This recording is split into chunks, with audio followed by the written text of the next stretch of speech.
문맥이 중요합니다. 성경 묵상, 성경 읽기, 성경 해석의 핵심은요, 문맥을 파악하는 것입니다. 문맥을 제대로 이해하지 못하면 올바른 성경 해석은 없다라는 것인데요. 저는 문자적 성경 해석을 채택합니다. 간혹 어떤 사람들은요, 문자적 성경 해석을 문자주의적 성경 해석이라고 말하기도 합니다. 하지만 문자적 성경 해석, 영어로는 literal interpretation이라고 하는데요. 그런데 이 문자적 성경 해석은 문자주의, literalism이 아닙니다. 문자적 성경 해석은 문맥을 고려해서 성경을 해석하는 것입니다.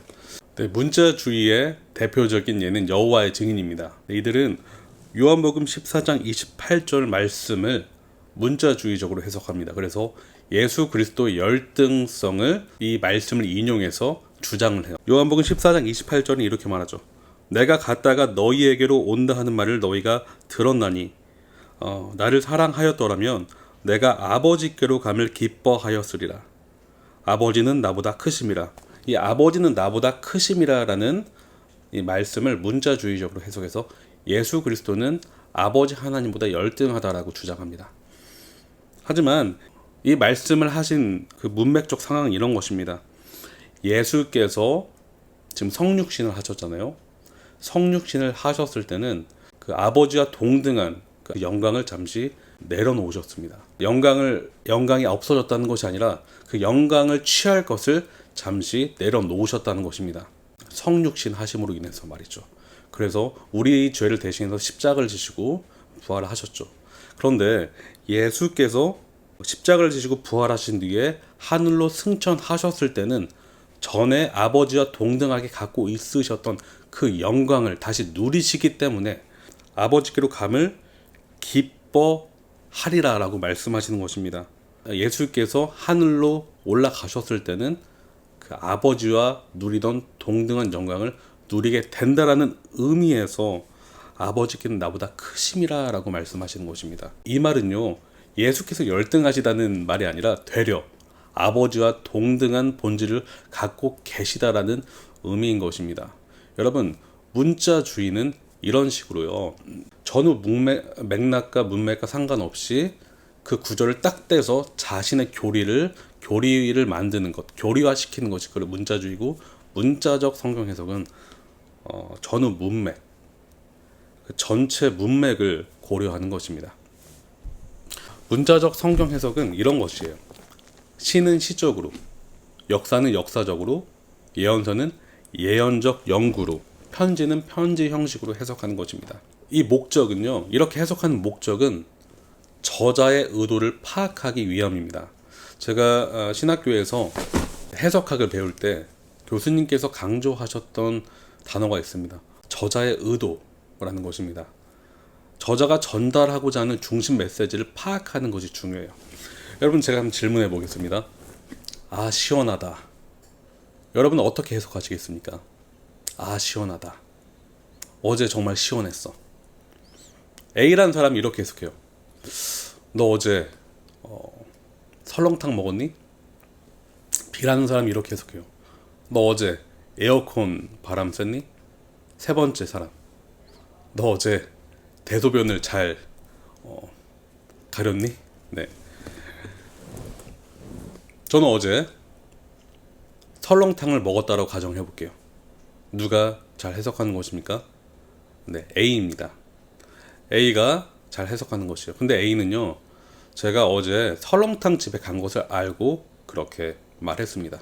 B와 C는 자신의 그냥 생각, 상상, 어떤 선입견을 가지고 그리고 추측을 가지고 얘기하는 것이죠.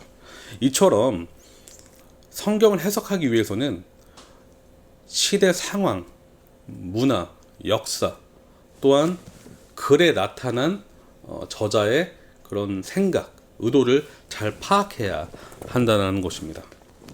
네, 제가 공부했던 학교를 세우신 분이죠. 존 메가더 목사님은 성경 해석을 세 가지 관점으로 이야기해요. 건강한 성경 해석은 이런 세 가지 요소가 있어야 된다. 역사적, 문법적, 문자적. 근데 저는 이 세 가지 요소를 하나의 단어로 압축해서 이렇게 말하고 싶습니다. 문맥. 컨텍스트라고 하는데요. 컨은 함께, 텍스터스는 일정한 방향으로 통일성 있게 짜여진, 실이 마치 여러 가지 실이 잘 이렇게 짜여져서 하나의 작품을 이루는 것처럼 컨텍스트는 이러한 작품을 이루는 것. 문맥은요, 역사적인 문맥과 언어적인 문맥 두 가지 측면이 있습니다. 성경을 해석하는데 문맥이 중요한 이유는 성경이 인간의 언어로 되어 있기 때문입니다. 성령께서는 성경의 저자에게 영감을 주셨는데 그들의 기질, 상황, 수신자의 상태, 그 모든 것들을 다 고려해서 성경을 짓게 하셨습니다. 따라서 역사적 배경과 언어적인 구조의 연결성에 대한 이해가 잘 바탕이 되었을 때 성경 해석을 더욱더 명확하게 해준다는 것입니다. 성경 해석학 학자, 권위자이신 월터 카이저는 이렇게 말해요. 훌륭한 성서 해석의 과정은 전체 문맥을 고려하여 얻어진 구체적인 상황들을 열거함으로 이루어지는데, 만약 해석자가 어떤 한 문장을 해석하는 데 있어서 그 문장이 담고 있는 의미의 시작점과 그 의미가 발전하는 양식 또는 유형을 파악하지 못한 채 그저 복잡하기만 한 세부 사항들을 제시한다면 그것은 아무 의미가 없다라고 말합니다. 여러분, 그러면 컨텍스트, 이 문맥은 어떻게 이해해야 되는 것일까요? 성경을 볼 때 우리가 문맥을 어떻게 이해해야 될까요? 첫 번째는 먼저 각 책의 역사를 좀 알아야 됩니다. 각 책의 역사적 상황들, 곧 저자, 수신자, 쓰여진 연대, 시대 배경 등을 사전에 미리 좀 공부해 보시면 성경을 이해하는 데 도움이 됩니다. 예를 들어서 갈라디아서가 있습니다. 갈라디아서가 있는데요. 갈라디아서라는 책은 학자들마다 의견이 좀 분분하지만 바울이 가장 먼저 쓴 서신서라고 그렇게 이야기를 합니다. AD 한 50년경에 쓰여졌다고 하는데, 갈라디아라는 이 지역은 바울이 1차 전도여행 AD 47년에서 49년도에 전도했던 그 지역이었습니다. 그러니까 갈라디아 지역은 바울에게 있어서는 굉장히 애착이 가는 도시였어요. 왜냐? 그가 가장 처음에 전도했던 곳이기 때문에. 갈라디아서를 보면 바울의 톤이 좀 긴박한 것을 볼 수 있어요. 그리고 시작하자마자 굉장히 강하게 호되게 혼내는 것을 볼 수가 있어요. 다른 서신은 그러지 않거든요. 우리가 예상해 볼 수가 있어요. AD 47년에서 49년도에 세워진 그 갈라디아 교회가 한 약 1년, 2년, 3년 정도 그 시간 뒤에 바울이 편지를 보내는데 굉장히 강한 어조로 편지를 보낸다. 왜 그랬을까?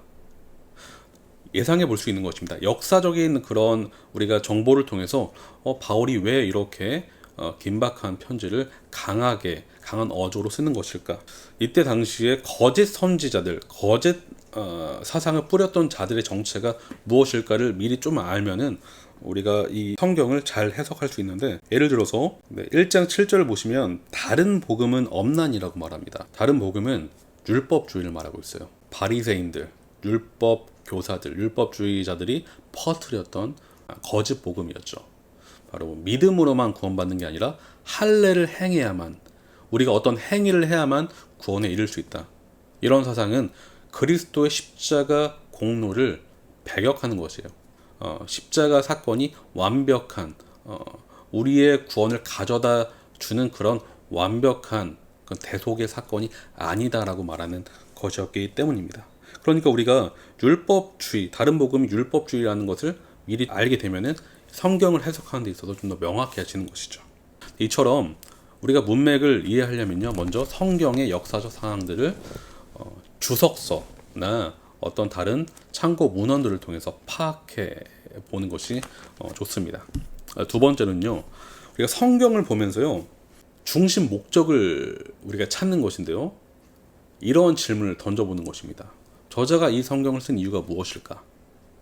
이 당시의 상황, 문제점은 무엇인가? 저자가 수신자에게 바라고 부탁하는 내용이 무엇인가? 또 역사서는 이 역사에 나타난 이 저자가 말하고자 하는 정보가 무엇인가? 또한 예언서는 그 선지자가 말하는 그 예언의 상황들이 각각 무엇인가 파악해 보는 것입니다. 그 다음은요, 책의 장르를 파악해 보는 것이에요. 권면하는 책, 편지는요, 저자가 수신자에게 가르치는 교리, 책망, 규범적인 이야기들로 가득 차 있습니다.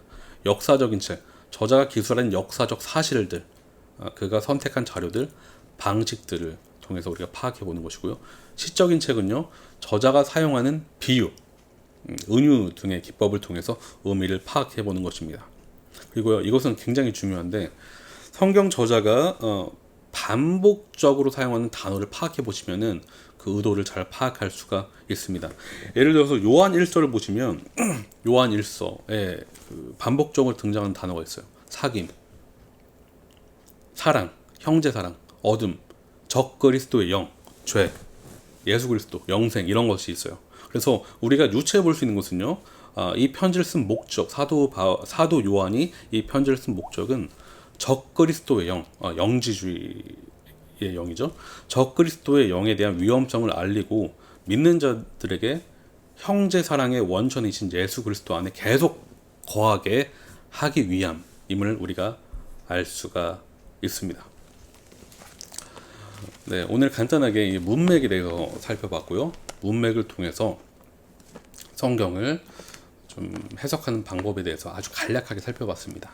네, 우리 다음 시간에는 제가 구체적인 예시를 통해서 문맥을 가지고 어떻게 해석하는지, 우리가 잘못 알고 있는 구절들, 또한 난제들을 하나하나 살펴보도록 하겠습니다.